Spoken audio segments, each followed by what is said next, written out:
All right. Hello, everybody. Um, my name is Michael Bixby. I am presenting today the final project I did for Humanities 300. And what we're going to be taking a look at today is what art is for. So let's just jump right in. Art and hope. So art keeps us hopeful. And so we were asked to pick a painting that brings us hope. And so for this, I chose the painting called the Bull Leaping Fresco. And this is an awesome piece of painting. This was created back in 1500 BCE, and it shows three men jumping over the bull. And so this symbolizes that bulls were important, that strength is important, that games and sports are important. I also learned that the bull represents fertility and the sun. And so this painting was created in Knossos, Crete.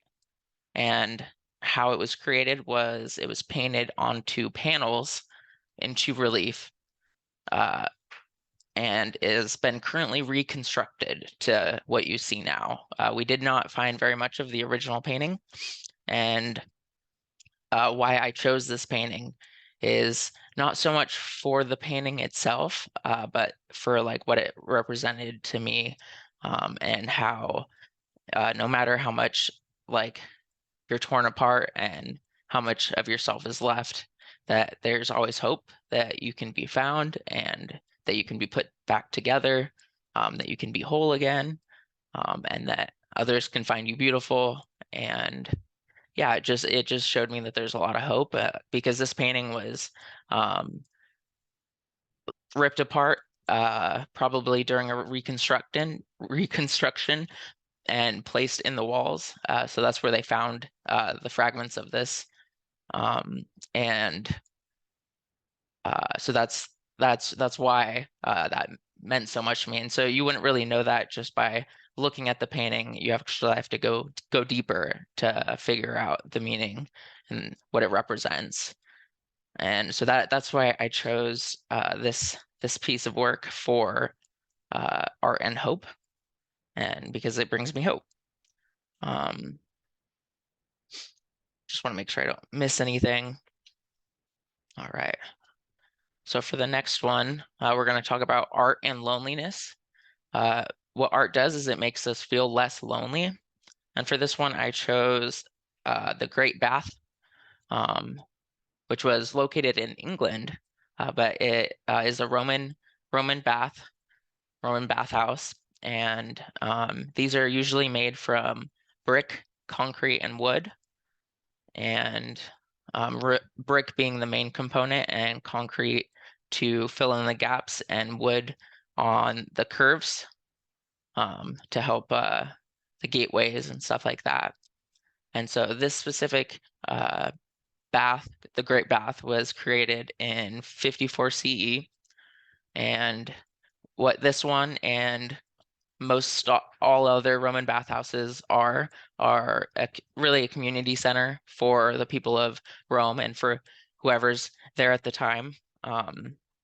And what it represents to me is the importance of community to the people who built it, and how they want to do life with each other. They don't want to isolate themselves. They don't want to be alone. And I just think about how isolation and loneliness has been such a problem in my life, and how anxiety has kept me from doing so much. And then to look at this and see how these people would literally shower right next to each other. They would get massages right next to each other. They would exercise together. They would do everything together. And it makes me think of how life could be totally different. And yeah, it was very much an encouragement to see how the Romans, they probably suffered from a lot of the same stuff we suffered from today. Um, Different, but the same. So Yeah, I think it's funny that they kind of they make it really hard for you to isolate because, taking a shower, going to the bathroom, those are things that you kind of have to do. And so, if this is the only place to go to the bathroom, you're kind of forced to be sitting next to somebody on the toilet, and you can't isolate at that point. You can't hide yourself away. So I just thought it was funny how they kind of they they don't make isolation a choice. And for us who isolate, that's sometimes the best option. Just take away our hiding spot. And the last one is art and propaganda. Art is propaganda for what really matters. And so the work of art that I chose for this is called The Crucifixion, and it is a book cover, and it was a gift for an important child.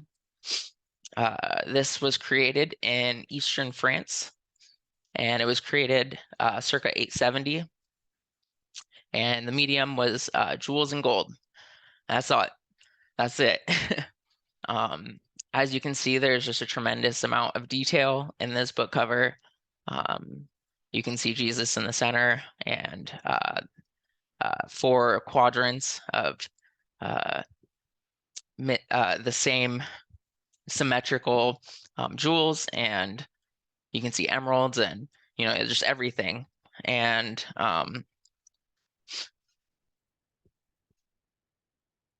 I appreciate why I chose this one is it just makes it really obvious to the for me that this was that religion and their beliefs were what really mattered to them, like more than money, more than gold, more than jewels, because they were willing to give them up for this book cover instead of keeping them for something else, like food or power or whatever else you could buy with money. They chose the book cover for what they wanted to put their money into. And I think it's really important to think about where we spend our money and where we put our money because that really shows you what matters. And um, art can do the same. And I think I haven't been using art in that way. So it's very encouraging to see how that can happen. Um, yeah, so art like will remind you of what really matters. And uh, I think where you spend your money is kind of putting a mirror up to your face and showing you that like uh, hey, this is where you're spending your money, so this is what must be important to you. And yeah, I often forget what is important. So um, overall, I loved doing this project. I wish I didn't wait so long.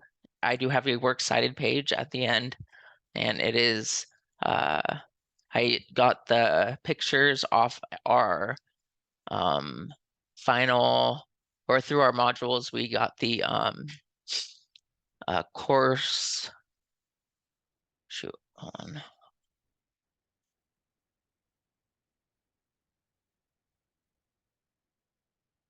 I got the pictures from the greatest hits image guide, and I got the video for the Roman bath, a Roman bath.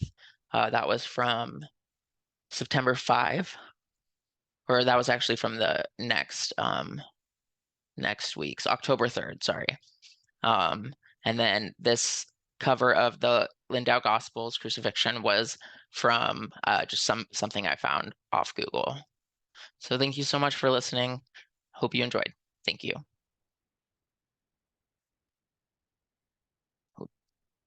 I don't know if I stopped recording.